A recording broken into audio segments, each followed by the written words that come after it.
The evolutionary line of Conkeldurr, the fighting-type Pokemon introduced in Generation 5, has a design aspect that always bugged me, which is that each of them carry around something with them. Timburr carries a piece of wood, Gurdurr carries a metal beam, and Conkeldurr carries 2 pillars of concrete. This is at least a cool reference to their names, as Timburr obviously sounds like timber, Gurdurr obviously sounds like girder, and Conkeldurr sounds like concrete. This is also referenced in each of their Pokédex entries, where it states that each respective Pokemon in the evolutionary line carries around a different material with them, and they even assist in the construction of buildings. The reason this bugs me though is that these Pokemon are using weapons to fight. By this logic, why can't my Pokemon use a gun if Conkeldurr can use these slabs of concrete? All jokes aside, I thought that it would be interesting to take a closer look at every Pokemon in the game that uses a weapon to battle by looking at their Pokédex entries, moves, abilities, and any other relevant parts of their lore. What I'll be considering a weapon is pretty loose, but I'm generally defining it as any removable element of a Pokemon's body that it uses in battle that's not a held item. Chances are, if it's something it holds, rides, or throws that's not part of its body, I'm counting it as a weapon. I've also decided to exclude any weapons that are only used in a single move if that weapon is not part of the Pokemon's official artwork or in-game sprite design. With all that being said, let's look at the Pokemon that use weapons to fight. Starting off, we have Kadabra and Alakazam. These Pokemon use spoons as weapons. While these spoons are used more as amplifiers of their psychic powers, rather than either projectiles to be thrown or used for close-up melee attacks, they are clearly still not part of their bodies. According to some of their Pokédex entries, the spoon is apparently made from their own psychic powers, possibly as a form of alchemy. Ultra Moon's Pokédex entry even states that if Alakazam trusts someone deeply, it will let them have one of its spoons.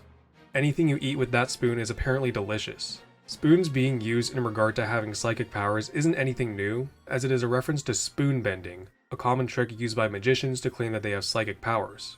There is also the Twisted Spoon held item that increases the power of psychic-type moves by 20%, which isn't directly related to Kadabra and Alakazam, but it is worth mentioning. Next, let's look at the Farfetch'd evolutionary line. These Pokemon use different sized leeks as weapons. Cantonian Farfetch'd uses the smallest leek, Galarian Farfetch'd uses a bigger leek, and Surfetch'd uses a comically large leek. The Pokédex entries say various things about these leeks, with most of Farfetch'd's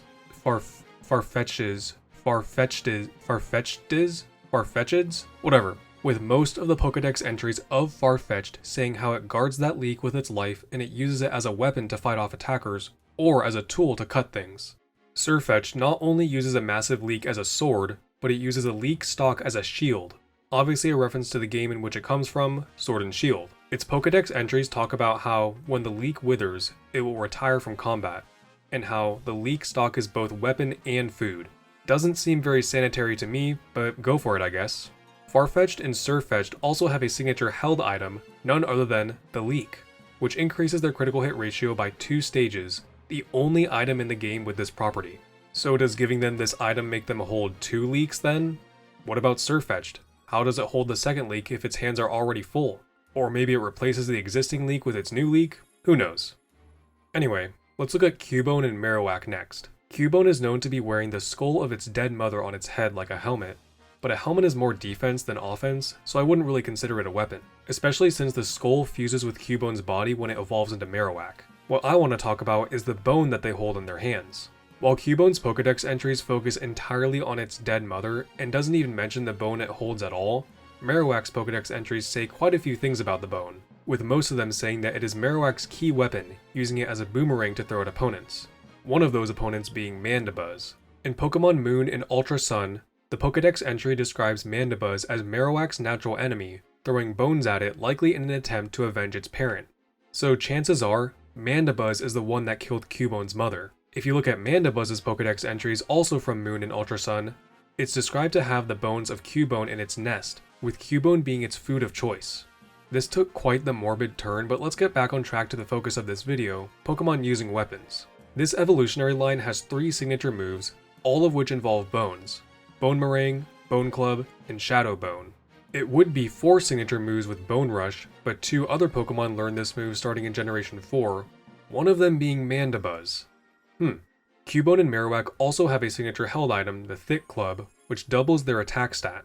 And like Farfetch'd, does this mean Cubone and Marowak hold 2 bones? Does Alolan Marowak have 1 flaming Shadow Bone and 1 regular bone? Again, who knows? This next one might seem like a bit of a stretch to include on here, but let's talk about Rotom.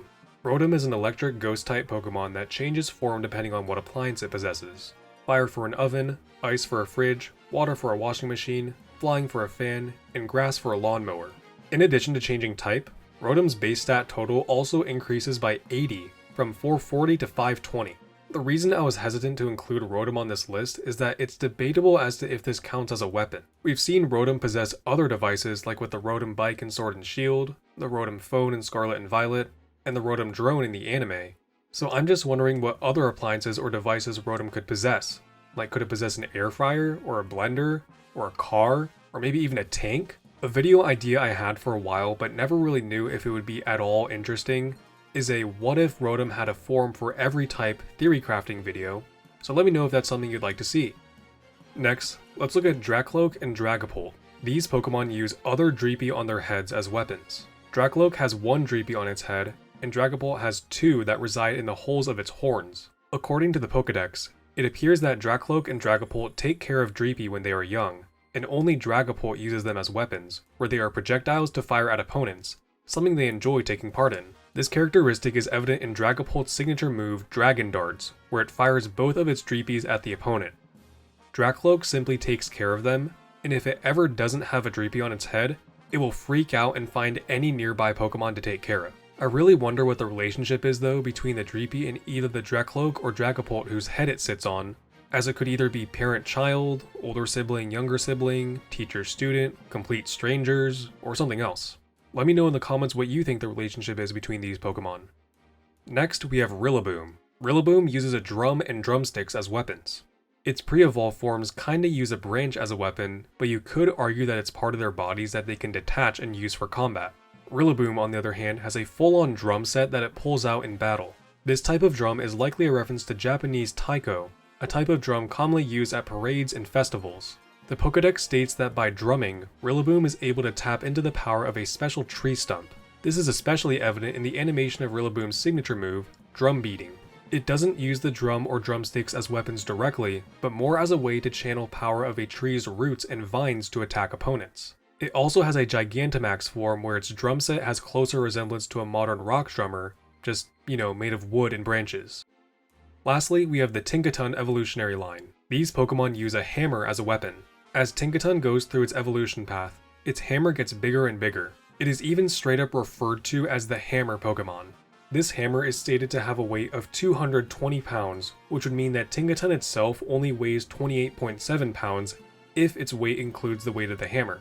According to the Pokédex, Tinkatink gathers scrap metal to make a hammer, Tinkatuff attacks groups of Pawniard and Bisharp for metal, and Tinkaton hits rocks into the sky with its hammer, trying to hit the flying type Corviknight in the air. Despite the hammer weighing 220 pounds, Tinkaton is able to quite easily swing it around, evident by its signature move, Gigaton Hammer. It's also interesting to note that Corviknight's Scarlet Pokédex entry states that it can't fly taxis in the Paldea region like it does in the Galar region, because certain Pokemon will attack it in the air, making it unsafe for the customer. I wonder what that certain Pokemon could be. Thus, the Paldea region uses Squawkabilly for the flying taxi service instead. And those are Pokemon that use weapons to fight in battle. Do you feel I missed any, or disagree that a certain entry I included is actually not a weapon? Let me know in the comments. I'd also like to hear any video ideas you might have that you want to see me cover. Anyway, hope you enjoyed the video. Thanks for watching.